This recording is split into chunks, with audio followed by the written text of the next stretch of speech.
Welcome to the Canto 15 of Nandini Sahu's long narrative poem, Sita, a Poem. The multi-dimensional image of Sita, with which she creates a female bonding that comprehends the tales of incredible exoneration and extraction, is commendable, and this is what is presented in this canto. Just as the exiled queen of Ayodhya can look beyond her forthcoming decadence and care for Urmila, so also a Sita liberated from the imprisonment of Ravan after the victory of the Vanar Sena led by Lord Ram can feel the pain of widowhoods of Mandodari and Sulochana and all other female demonesses in Lanka. Sita understands that they are the victims of endless male ego. That is how she calls this battle, this Ram Ravan war, a game of fated and fair, and counsels them to take a panoramic view of life while presenting her sisterhood, compassion, and friendship to all those women. Sita understands how poignantly this uncertainty of fair and foul has intertwined its way into the rubric of her own life. Now there is a twist in this canto. After the fall of Lanka, her status changes from a doting dear wife, anxious to get into her husband's arms after his victory, to just a political prisoner whom the next king Bibhishan must hand over to the victorious mighty person who is only parenthetically her husband. Both the irony and the implanted politics at play in this canto are thought-provoking. Though he has rendered strategic sustenance to Ram, which has been nurtured by the subtext of ethics-based association, yet Bibhishan is technically the king of Lanka now, while Lord Ram, territoryless, is established as superior to Vibhishan only by virtue of his larger-than-life image as Maryada Purushottam, all the more reinforced by the fact of his being the defeater of evil incarnate Ravan.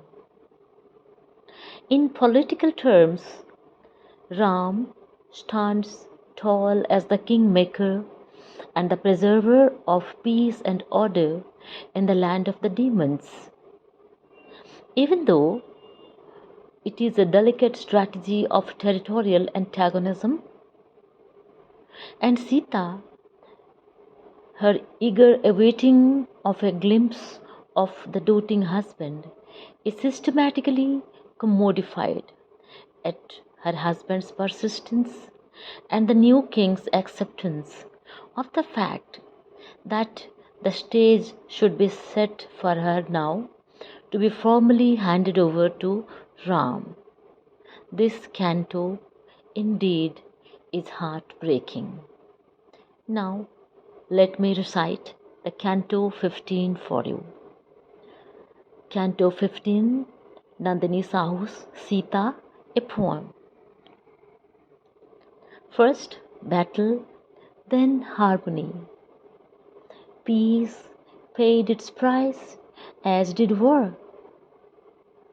Mandodari, Sulochana, and other bevy of beauties became widows in this game of fated and fair. The ensemble of Ravan mourned, Bibhishan the most of all. An ordinary mortal killed Ravan. The surprise most awful. Lanka paid for the offense of Ravan, the pain inestimable. Vibhishan performed the funeral of his brother elder, returned to heaven, Matali, Indra's original charioteer. Vibhishan installed to the throne. Now he became the healer. Mandodari and her co-wives lamented for their husband here, the devotee of Lord Shiv, the pride and delusion of Lanka, Ravan, the supreme scholar. I consoled them that it was the handiwork of Providence. I had tears in my eyes for the thwarted out predicament. I said, take a panoramic view of life, sisters and mate. Hanuman came with my lord's news of victory. I had seen it all through Trijala, even though perhaps it was the end of my exile and back to royalty. O Ram, why couldn't you cast aside all business and rush to meet me, your wife, dearest dear? In the offing, the weird silence of Ashoka intensified further. Next, you sent Vibhishan to take me to your presence. Why did not you come in person, oh dear? Why was this misgiving, this ebb and flow? What was your fear? Ravan defeated, Vibhishan an ally of Ram, and now the king of Lanka is sent to take Sita to Ram's presence. Were there any political implications to this? Were you showing some political propriety, oh dear? Was I, by default, now the political property of Lanka? One king abducted me. I became their captive, and the next king to hand me over to you. Wasn't it Sita's commodification? Sarama came, bathed, clothed, ornamented, and perfumed me for my reunion with Lord Ram after a year. I wanted a glimpse of you without all this. I was so eager. At this point, I question the necessity of all these ebullitions. Was Sita unacceptable to you in her exilic raiment, a fount of raw energy that she was? The purity pollution debate, had it already started in your mind? As my palanquin approached too near, the Vanaras and Rakshasas gazed with admiration. Vibhishan tried to remove them, and then I heard you roar. Why, Vibhishan, why are you trying to shove these men aside?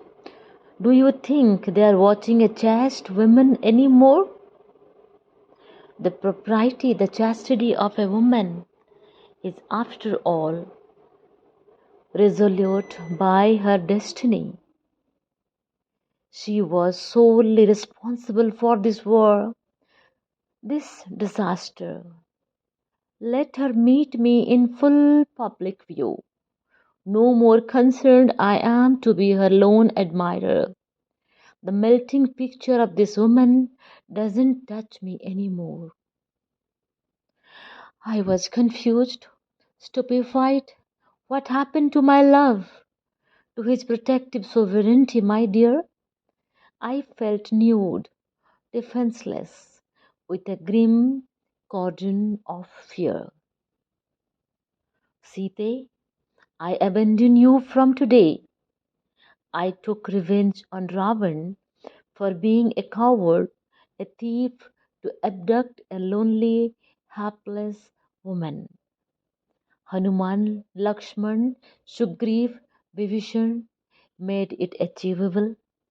But the war was surely not for your sake.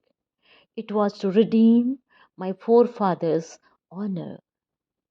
My eyes proffered my heart at your very sight. You lived alone in another man's house day and night. No man of your clan, nor your husband, was there to protect. Ravan could not have left you unpolluted. After all, you are a fine looking, desirable woman. All glory and grace have left you now. You are besmirched. You were born of unknown parenthood. Thus, your purity was already half challenged. Now you have lost it all. You must not be chased any more. A woman can never situate herself alone. She is ever a limerick, a running stream, or a creeper. She needs a man every time to safeguard her. The dignity of a king prevents him from accommodating a wife and a queen like you, since you have crossed the Lakshman Rekha. You are free to take your decisions now on, and show not yourself to me. Go back wherever.